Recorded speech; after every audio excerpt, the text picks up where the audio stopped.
How you doing, ladies and gentlemen? Welcome to This and That. I'm your host, Xander, where we're talking about this, that, and everything in between. I really appreciate you guys' patience. It looks like we kind of got everything up and going. We'll see what the internet looks like because we're running at looks like 3.5, 4 bars right now. So they've been troubleshooting the system for the last 12 hours, and it's still not doing nothing better. But it at least it's still on. So. Make sure that you guys like and subscribe. Make sure that you guys join the membership. Uh, those of you that are on Twitch and Twitter, make sure that you guys go ahead and follow us on the platform because you never know what we're going to have coming up. I know that I've got like 4 or 5 videos that I'm going to be scheduling for topics for us to be talking about in the upcoming um, days. So I strongly recommend that you guys take a look at our channel for that. Remember that we're supposed to start around 9 Eastern, 8 Central, 5 Pacific. We do operate on a little bit of CP time right now while we're dealing with the complications of the internet, but we can see ourselves in a better network service area coming soon. So that will increase our ability to be successful, which will also increase our ability to start consistently on time, where we may very well just start at like 9 and just try to run it like that because we're remembering 10 Eastern, 9 Central, 5, what is it, like 6 Pacific is typically when the followers start coming onto the podcast anyway. So we're going to try to get that adjustment going and try to make sure that we're good to go with making sure that we're capable of bringing you guys high quality work. So what we have right now is today's topic. Make sure that for today's topic, you guys can click the mic, click the link, and approve the mic, approve the camera, and then it'll bring you into our green room where we have the ability to bring you guys on the show in real time, which I strongly encourage because you guys will be able to see what we got going on our topics. And I tell you what, there's something to see. Today's topic is going to be one of importance because somebody asked me about the lithium-ion batteries last week, and I was like, you know what, I'll go ahead and cover that topic. So this week we're covering lithium-ion batteries. And while we're covering lithium-ion batteries, I want you guys to join me into some of the science behind the lithium-ion batteries and try to figure out what's causing some of these batteries to explode, because we have had some situations in recent times that we're going to be talking about on the show today that has negatively impacted the mentality of people's usage and accessibility of the lithium-ion batteries. So first, I want to talk about the fact that the lithium batteries are pretty much everywhere these days, from our smartphones, our laptops. They power the devices that make our modern lives possible. But despite their ambiguity, lithium batteries can be incredibly dangerous if mishandled. We've all heard the horror stories of batteries exploding and causing fires, but what really causes these catastrophic failures? One of the most common causes of lithium battery explosions is overheating. Now, when lithium batteries get too hot, the internal chemistry can become unstable, and this is called thermal runaway, leading to a rapid rise in temperature that can ultimately cause the battery to catch fire or even explode. And this can happen when a battery is charged or discharged too quickly, or if it's exposed to high temperatures. Manufacturing defects can also be a major contribution to lithium battery explosions. So, if the battery isn't built properly to specifications, or if there's any defects in the materials used, it can increase the risk of a catastrophic failure. And for those of you that are riding in electric cars, the entire, I want to say 70 or 80% of the floorboard of the vehicle is electric batteries in some situations. And then they have some that are packed into the trunk where the trunk space used to be, because when you've noticed some of the electric cars, they have the engine compartment that is empty. So all of the lithium ion batteries in that situation is either directly under the car or um, in the back of the car, which means that with parents in the front seat, the kids are closest to the battery. So when things happen from back to front, the people closest to the battery are going to be most negatively exposed to the catastrophic failure. The electrolytes used in lithium-ion batteries are flammable. Now, if the battery casing is compromised, the electrolytes can leak out and ignite upon contact with air. This could happen in a number of situations, which for those people who have the electric battery under the car, scraping the car on the frame or scraping the frame of the car on the ground could damage the casing of the battery and could cause the battery to explode. One of the things that I liked about the Cybertruck option was that it had built into the body the ability to modify the ride height. One of the reasons why I thought that was a good feature that should be actually involved in all of the low riding Tesla vehicles is because there are misshapen speed bumps, whether they're legally installed or not. There are also some uh, curbs and other areas where when the base of the car is going over an uneven surface, the base of the car is scraping over that particular type of surface area, which wear and tear over time, we're not paying attention to it as a car owner, but that wear and tear over time could in fact cause long-term damage that could cause long-term damage to any batteries that are underneath the vehicle. Now, for those car companies that make their batteries and stick their batteries in the trunk space, that doesn't really affect them. But those vehicles that are making the large lithium-ion battery under the car, that is in fact a problem. So exposure to extreme temperatures, that's going to be another one, particularly high heat. This can happen with the combination of your phone being in your phone or your laptop or something like that being either overcharged or overused, and if the laptop is hot and it is enclosed in a space where it's not getting enough of a cool breeze to cool the battery down, and that exacerbated quantity of temperature can enhance the risks of battery failure. So, for instance, batteries can become unstable if exposed to salt water. There's also another one during storms, leading to potential fires. And that's one of the issues that we had in Florida, where the most recent, I do believe, Milton that came in, the storm came in and provided a reasonable quantity of water, as much as 6 to 8 feet high total, where they probably measure it in like inches, but it looked like approximately 5 or 6 feet worth of water in some areas off the ground. It was above the some people's heads, and their cars were completely submerged. And these vehicles burst into flames from the salt water, and those vehicles that burst into flames actually ended up catching the houses on fire. And when they caught the houses on fire, it burned the houses to the ground.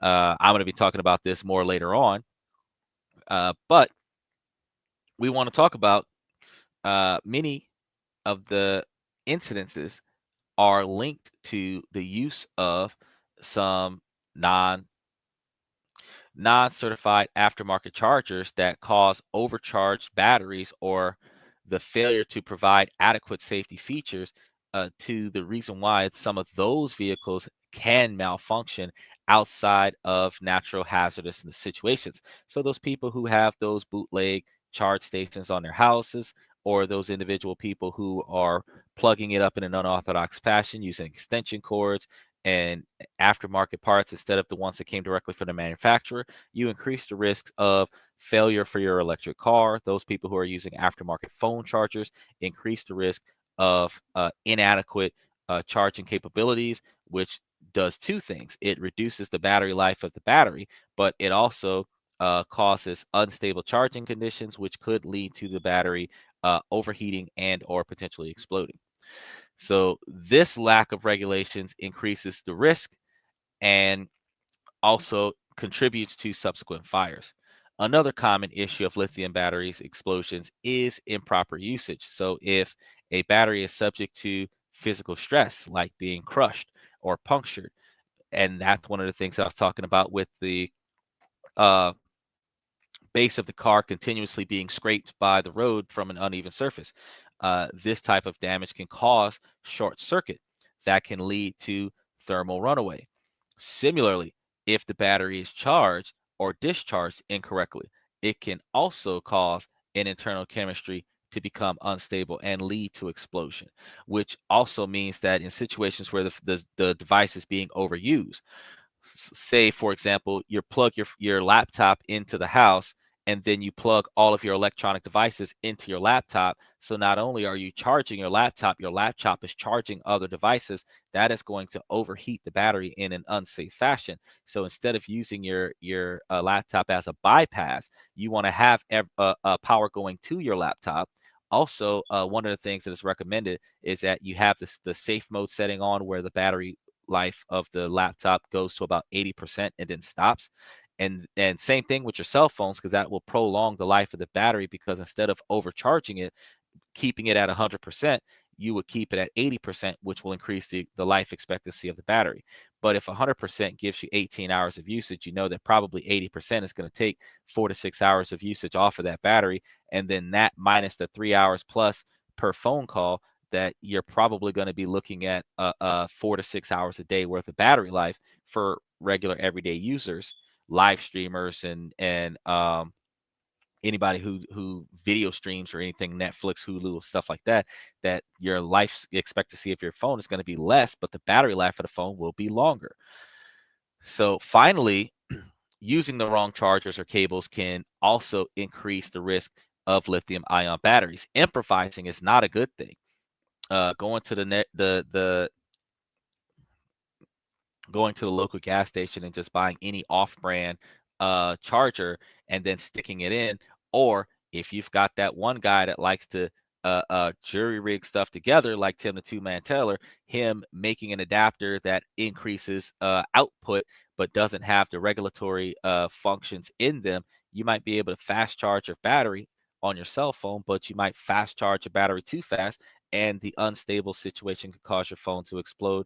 And anyone who's trying to rig up a solar power system with direct uh, current instead of alternating current without a redirect setup in it could potentially be trying to rig their electric car, plug into their house, and not do it correctly. And that particular type of charging setup could cause the battery for the car to overheat, and it will actually cause an electrical fire. So it is definitely not something that is recommended for individuals to not do things the correct way. So it's always good when you're wiring up charge stations and stuff like that for your electric cars, that you seek professional service. And it's also recommended for you individuals that uh, are capable and with the know-how, that you make sure that you check the output usage of that particular charger versus the input acceptance speed of the device that you're trying to plug into that charger, to make sure that it meets the parameters of usage.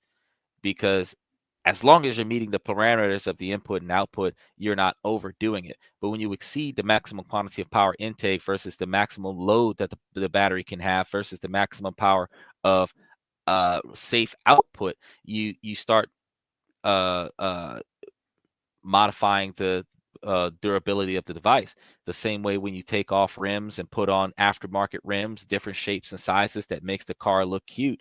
The fact is that just like girls with cute outfits, the attractiveness is not going to bring value to the item. So you're still in a position where the durability is going to be less, the volatility is going to be higher, and the longevity is going to be less, because you compromised it with something less valuable because it made it look shiny or made it look more appealing to the average person who doesn't have possession of it. And that's not encouraged, in order for you to make sure that you have a really durable, long-lasting device. Now, in some cases, we have noticed that lithium batteries can even explode seemingly at random without any obvious cause. And this can be particularly scary because it can make it difficult to identify the root cause of the problem and take steps to prevent it from happening again. And even after it is extinguished, lithium-ion batteries can reignite due to residual energy within undamaged cells.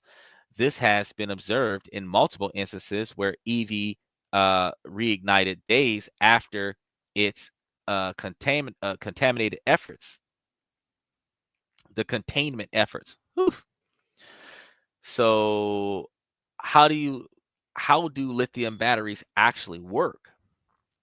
Well, at their core, lithium batteries are based on a simple chemical reaction between lithium ions and electrolyte materials. So, when a battery is charged, the lithium ions move from one electrode to another, releasing energy as they go. But when a battery is discharged, the process reverses and the lithium ion move back to their original position, absorbing energy as they go. This constant flow of ions is what gives lithium batteries their remarkable energy density and long lifespan. But as we've seen, this process can also be incredibly hazardous if something goes wrong. When a lithium battery is subjected to stress or damage, the internal chemistry can become unstable, leading to a rapid rise in temperature and pressure that can ultimately cause the battery to explode. This is because reactions between the lithium ions and the electrolyte materials can release a huge amount of energy in a very short period of time, creating a kind of mini explosion that can propel the battery casing apart with incredible force. One of the most remarkable things about lithium batteries is the incredible amount of energy they can store in a relatively small package. This is because the chemical reaction that powers a lithium battery is incredibly efficient, allowing it to release a huge amount of energy from a relatively small amount of material. But this efficient uh, Nevertheless, efficiency comes at a cost because it also makes the batteries incredibly sensitive to changes in its internal chemistry. This also reminds us of that atomic bomb or the ionic bombs that we read in our history books for, I do believe, the First World War and maybe even some skirmishes that occurred after that that people will not admit or conclude is in fact a war, but we have been able to use it in mass quantity and do things like the devastation in Hiroshima.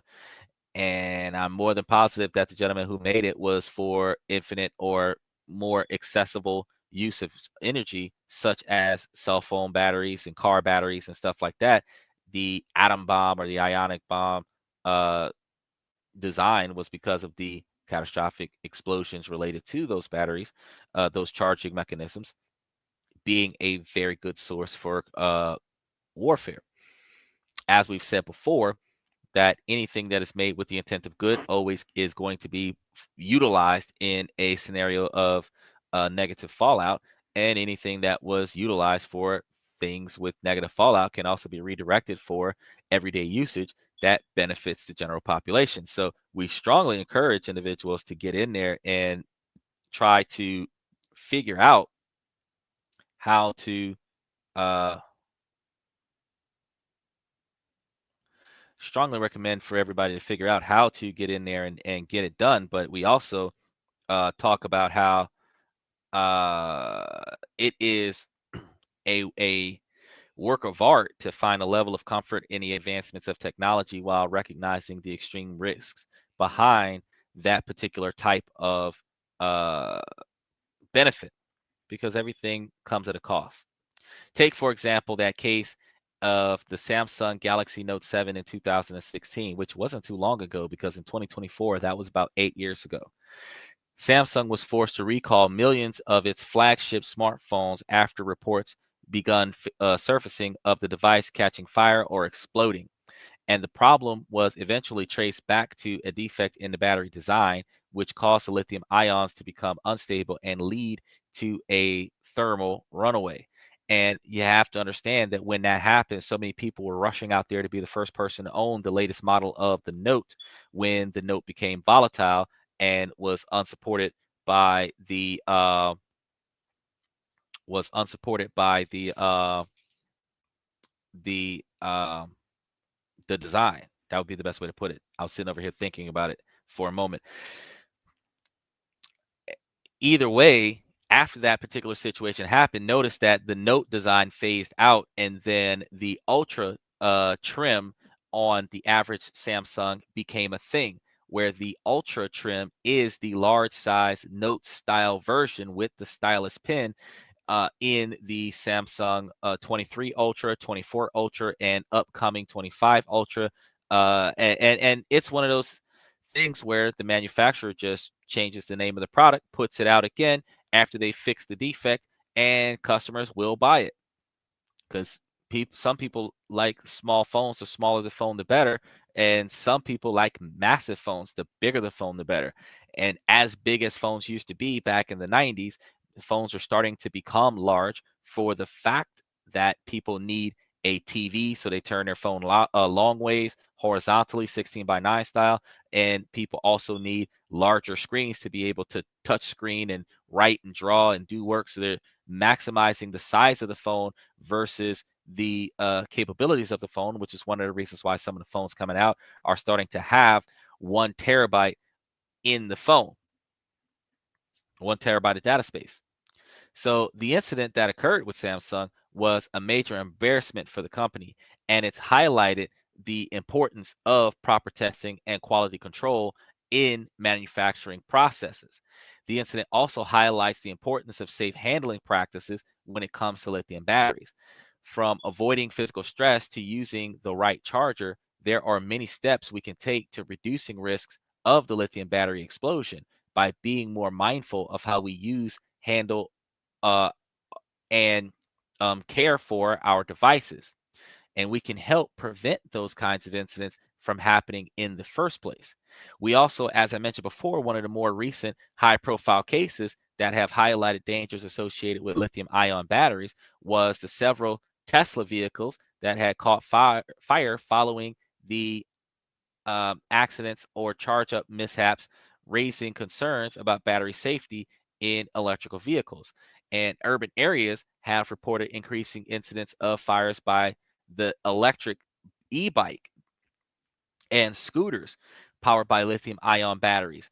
In the New York City alone, there was over 200 fires attributed to the batteries last year alone, just because the little electric scooter that people get on, for some reason, well, they're fast charged to put them back out on the street quicker, and then they're also used 80 to 90% of the time while they're on the street, and they also are exposed to the weather. You have to deal with the people who use them not taking good care of them, so they're left in the road, they're cracked, bent, scraped, and damaging the casing, which leads to the potential for some batteries being volatile. They have some people, like in Tampa, Florida, when the bird scooters were out there, they were throwing the scooters in the water. And after fishing those scooters out of the water, the manufacturers had to try to service the bike and put the bike back out. Some bikes they put back out without servicing led to some of the bikes potentially being more volatile. There are some that exploded without even ever hitting the water because of the high charge capacities. So these things are something that are so common. And while there were injuries and potential losses of life in some scenarios, it wasn't enough to stop electric bikes from becoming a thing. It wasn't enough to stop electric scooters and electric cars from becoming a thing. People will still buy an electric car and still rent an electric scooter, knowing that you're riding on a nuclear explosion. It's just a thing. While lithium batteries are generally safe when manufactured and used correctly, and it has to be the combination of both, because if it's manufactured correctly and misused or poorly constructed and barely maintained, the issues such as thermal runaway and manufacturing defects, improper charging practices, and environmental exposure can lead to dangerous situations, including explosions and fires. Awareness of these risks is crucial for consumers using devices powered by these batteries, particularly in electric vehicles and personal electronics. Proper handling, storage, and adherence to safety standards can mitigate many of these risks. And lithium batteries can explode due to overheating, manufacturing defects, or improper usage. So, since we understand that the common causes of these failures can take steps, we can take the steps to prevent. We have to remember that we can't be careless while we're dealing with the advancements of technology. So one more thing that I definitely want to talk about is that while we're dealing with the advancements of technology with the lithium-ion batteries, and we're remembering the story we talked about, I do believe yesterday, with uh, the Boston Dynamics in Michigan, where they have a fully electric robot. You're going to have to remember that utilizing that robot to the maximum capacity of that robot and then throwing it back on a charge and then throwing it back into productivity, you're going to be dealing with high productivity, high usage, high utilization, and the manufactured design of whether or not that robot can handle the charge capacity and the discharge output of 24 hours a day, 7 days a week usage, where they might only have 5 or 10 minutes or an hour, 2 hours of downtime between the time that somebody realizes that it's charged and the time that it actually had finished charging. Uh, and then it's going to be back out on the floor in regular productivity. One of the reasons why I said that if you have an electronic robot in a business and that electronic robot is functioning at a 12 hours per 8-hour charge, you may decide that you're going to have 3 or 4 robots where you circulate those 4 robots out and have them working 8-hour days instead of 12-hour days, where you have 1 on and 2 off, where they have cool down times. You could prolong the longevity of the batteries, and if you have 4 of them, if one breaks, you still have 3 of them where they're working 8-hour shifts, and do a couple minutes worth of overlap where one gets on the production floor before the other one gets off the production floor, so that you're not losing minimum productivity expectations. You're able to keep your lithium ion batteries from being overworked. Uh, and that's one of the things that manufacturers are going to be thinking about as they advance in their technologies. So they're also going to be considering, well, if I've got 3 shifts a day, because I don't have to pay humans to work 3 shifts a day. My company can now be open 24 hours a day, 7 days a week, and on holidays and weekends, because nobody's going to complain because they're all machines. There are no labor laws that prevent machines from functioning. So I could do 3 shifts a day where I can actually have one person come in.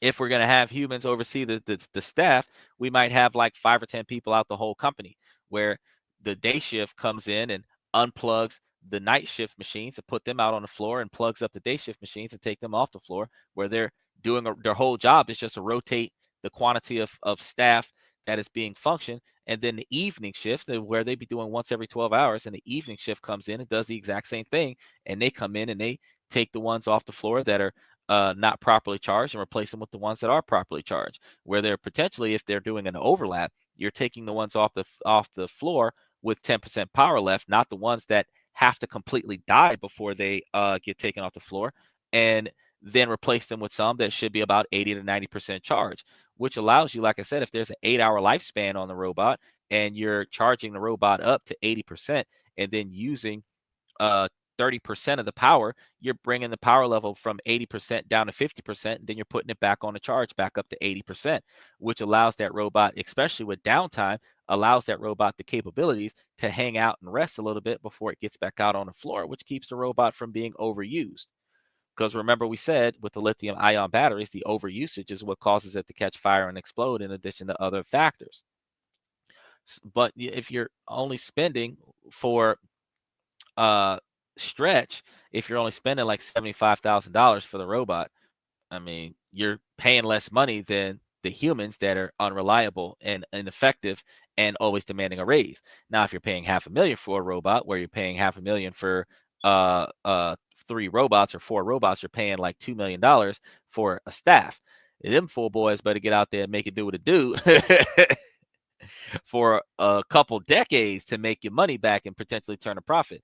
But for the basic models like Stretch, where you're only paying $75,000, you get 4 of those bad boys, you're doing like $300,000, which would definitely replace 200,000 people.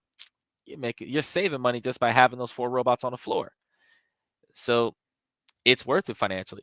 But these are the decisions that we make. So when we start considering that versus considering the Tesla that drives itself, as long as nobody's crashing into the car and it's bursting into flames, you're less likely to get pulled over. You're not driving a car, so they can't really issue you a moving violation. They can issue the owner of the vehicle a speeding ticket. They can issue the owner of a ticket, the owner of the vehicle a ticket for running a traffic light, but that's pretty much all they can do. They can't really pull over a vehicle that doesn't have a driver on it and issue the passenger any lane change or in the moment unethical transactions, because it's like nobody's driving the car, there's no steering wheel. And based on law, you will see that based on the primitive law that allows that requires manual drivers, there's no steering wheel, nobody's sitting in the driver's seat, so you can't even issue a ticket to the person that's sitting in the driver's seat, because you would have to designate at random which side of the vehicle is the driver's side. You got two passengers, you only have a back seat, you don't even have a driver's section. You know what I'm saying? Which is one of the reasons why when Elon called the car the driverless cab, because it's a cab, they're really emphasizing that the owner of this car will not be capable of driving the car. So that in and of itself, the name of the item actually gives it a lot more legal freedom than. But you're also notice there was a movie that I seen recently on Netflix that had nothing but Tesla style, Tesla design cars on it. All of them driverless cars. Some of them look like Cybertrucks. Some of them look like the driverless cab. Some of them look like the Model Y and the Model S. And the fact is that the movie was like nobody had a uh, manual usage car, which is hinting towards the future and a heavy promo for Tesla. But the thing that I want to point out was that when those cars got hijacked in the movie, and this was just in the movie, because we do remember that back in 2016, 18, stuff like that, people were hacking into the closed network and causing Teslas to make wrong directional turns and drive off cliffs and catch on fire. And that is something that did discourage people at first from getting into Tesla. But with the advancements of technology, you're going to find that electric cars are going to become more mainstream, especially over the next 4 years. While Elon is on the presidential cabinet, you're going to see more Tesla-friendly laws that are going to allow your ability to ride around with no rear view mirrors and ride around with no windshield wiper and ride around with driverless cars is going to start becoming more and more of a thing. And as a result, you're going to find yourself uh, in a scenario where what I've said plenty of times before is that there are two ways that they encourage the average day-to-day person to buy something. They either make it cheaper than the stuff that they don't want you to buy anymore, or they charge you a premium to buy the stuff that they don't want you to buy anymore, which forces consumers away from that type of product. So take in mind, the electric driverless cars might be exempt from road taxes. They may start implementing road taxes and then and use it as an excuse that the damage done to the roadways due to the human error is costing the government money, and the government is going to have a road tax for manual driver vehicles. Well, if you want to avoid that road tax, if that actually happened, if you wanted to avoid that road tax, then you would have to get yourself an electric car that has no driver, because if you've got an electric car, you're not dealing with the road tax. You know, you have other things that they could implement, like, for example, with his $30,000 car, and cars are starting to get expensive now. You're starting to see cars, gas powered cars, at $35, $45, $50,000. A $30,000 gas powered car costs more money than a $30,000 electric car, because you're not paying for maintenance on the electric car the way you're paying for maintenance on the mechanical parts of a gas powered car. And you're not having to pay for fuel in the electric car the way you have to pay for fuel in a gas powered car. So that in and of itself, even though, yeah, you're still paying for the electricity, there are ways that you can get the electricity for little or nothing. And that brings your fuel bill or your power bill for your vehicle down to 5 or 10% or 1 or 2%, depending on how you do it. And that reduction saves you as much as $15,000 to $20,000 a year on just fuel alone. And when you start talking about maintenance on mechanical parts over time, you're saving potentially, $30,000 to $50,000 a year on fuel and maintenance on your car if you're getting an electric car. So the money that you save that you don't spend because you have the electric car is equivalent to the ability of getting a car at a cheaper price. But this also goes off of the half-life of the vehicle, where the lifespan of the vehicle has to be 10 or 20 years, and the way you use it, you would get your money back off of your investment over the course of a 20-year period of time. But if you're only holding your Tesla for 5 years, 3 to 5 years, you're actually just spending a bunch of money for a prestigious scenario. It is cool to be seen getting out of a car with no driver and then the car go and park itself. It is also cool to stand in front of a building and have your car come and pick you up, and you don't even have to touch the doors. It is a status symbol, but the practicality behind it has to be weighed versus the cost. And then you have to remember that you're riding on a highly volatile explosive device in order to look cool. But once they mainstream it, and it's going to be one of those things that everybody's going to have one, whether they want to or not, or everybody who can't afford to have the alternative has one, and they're just going to take the risk because, I mean, what's the worst that could happen once you can't breathe anymore? So yeah, that is all the information that I have for those lithium-ion batteries. And I am going to encourage you guys to do a lot of digging and do a lot of research. I did ask you guys before that if any event that you had any topics or discussions that you wanted to get with me about, to make sure that you throw that stuff into the comment section, because I definitely read you guys' comments to the best of my ability on the majority of my platforms.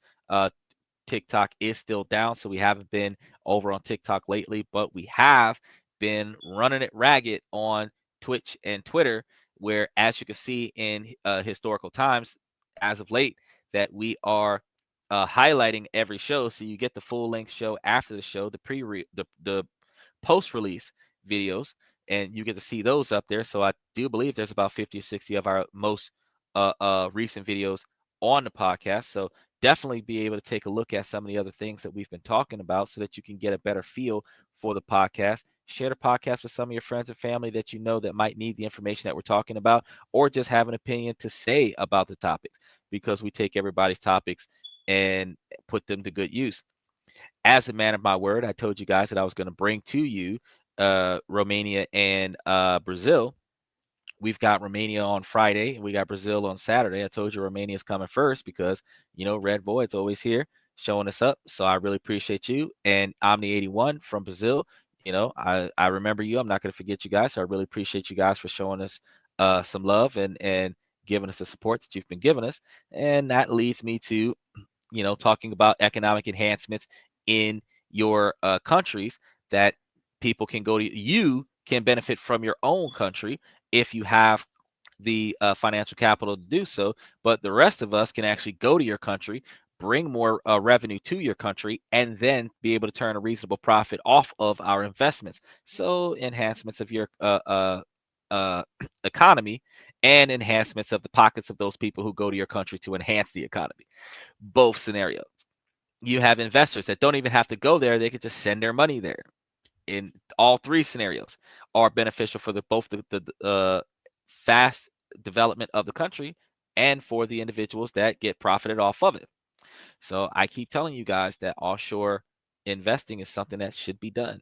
And offshore banking is something that should be done to collect the dividends from offshore investing. And then we're going to be telling you all of the perks and benefits from investing in some of these countries. So there are a plethora of countries. I'm more than sure that I could do one country per day and potentially cover 6 months worth of shows just talking about all the different countries that are beneficial for investing in modern society, because those countries that are leaning towards technology and their infrastructure being improved by renewable resource, you're going to see even the least wealthiest countries starting to become more viable sources for investment capital and growth. And that's one of the reasons why we're telling you, it's like, hey, United States is the best place to be according to the normal trend and advertisement. But you can put your money in another place. Nevertheless, finding better places to put your money where the interest rates are higher, because the interest rates in the United States outside of Bitcoin is anywhere between 5 and 15%. If you can go and invest in things in different countries where the return is 40%, and it is not taxed by the US government, that is more profitable for you. So you really want to just check the volatility of the economy that you're investing in, and you want to be able to deal with the rises and gains of that particular stock. You want to be able to monitor that particular stock and pay attention to the ability to receive capital from the productivity of those stocks. As long as you're watching your stocks, you can see how much money you're supposed to have and then cash out on that. So, with that being said, I want to tell you guys I appreciate you guys coming to the show. And I also want to say that, yeah, now that I think about it, I talked to one of my students just the other day, and we were talking about how Africa was starting to become one of those dominant sources. And I think she said that Switzerland or one of those other countries, not Singapore, which Singapore is number 3, but because she's in China, and they're they're thinking that China is like further down on the financial list. And I'm like, no. According to US numbers, China is number 2 in the most wealthiest economy, and Singapore is in the top 5. I think Singapore might be number 3. And really and truly, because I when I did the top 10, I talked about Japan, I talked about China, I talked about Singapore, and US was actually number like 8 on the list. So like one of the last ones. And next to the US, first one to talk about was Canada. And so you had like you're looking at in the top 5, Singapore, Canada, China, Japan, and Korea, you know. And then you've got the United States way down the list. So think about that, reconsider those viable options, and make sure that you remember that this is one of those things that yeah, we're going to learn from and we're going to improve with. So I was thinking about, oh, we should probably talk about BRICS, because we've talked about economic development, but we actually haven't talked about the competing world powers in finance. So I do believe that one of the other stories that I'm probably going to set up for Monday is talking about the currency BRICS. It's an acronym for 5 different countries. I can't remember it off the top of my head, but it, compared to the euro and the US dollar, are going to be the 3 major currencies in the world coming soon. And then we're going to have the subsequent yen and the won and other such. However, the fact is that if we know what currency is going to look like and what currency exchange values are going to potentially be looking like in the future, we'll be able to know how to invest, where to invest, and how much we plan on investing based on the quantity of return versus the initial principal. The less money you got to put into another country with that same 40% return, the more money you can make over a period of time, understanding that you're not going to have to deal with as much taxation from the US government. Now, we also have some countries that are not taxing revenue in their country, even if you are doing it natively, because you're reinvesting into the company. Gonna tell you, there are ways that you can set the situation up where 5 or 10 years of putting your money back into the situation, when you do say, give me my money, you'd have made so much. And you can offset that by either paying or not paying taxes in those particular countries. Now, when you start dealing with not paying taxes in those countries start looking for you. And that means that, just like tax evasion in the United States, if you owe them a bunch of taxation that wasn't written off under your business expenses, then you're going to be in a position where you're not going to be able to financially provide them with anything. And that's going to really just burn bridges. So I strongly recommend that you make more money than you spend, and then you use the funds that you're giving to the capital as taxation, as the cost of doing business, and walk away with the rest of your money free and clear, if you're going to leave with it. But if you're going to use it to go over there and live with on a regular basis, you'll be able to have a financially a stable vacation because you've got money back home in the US that's paying for your standard of living in the US. You got money in other countries that's paying for your standard of living in other countries, where your standard of living in other countries is cheaper than the standard of living in America. And if they're getting 50% returns back on certain investments, you're probably going to be living a life of Riley out there where you're living an Americanized life in a third world country, which will have you experience the upper class treatment at a lower cost. Going to be honest with you, it's more important, more worth doing than just, you know, working yourself to death in the United States. You gotta go and try something new. And that's why we try to give you guys the opportunity to think about what else is there. So with that being said, I'm going to say, ladies, as long as the situation doesn't make sense, I'm going to keep asking y'all to make it make sense. So ladies, please make it make sense. And for the fellas, I really appreciate you guys coming to This and That, where we talk about this, that, and everything in between. Special shout outs to, again, Omni81 and Red Void from Twitch. And a special shout out to the rest of y'all that are following us on YouTube and Twitter. And hang out with us, because as I'm your host, Xander, on This and That, we will be talking about this, that, and everything in between. So stay tuned for the rest of the week. I'll see you tomorrow night.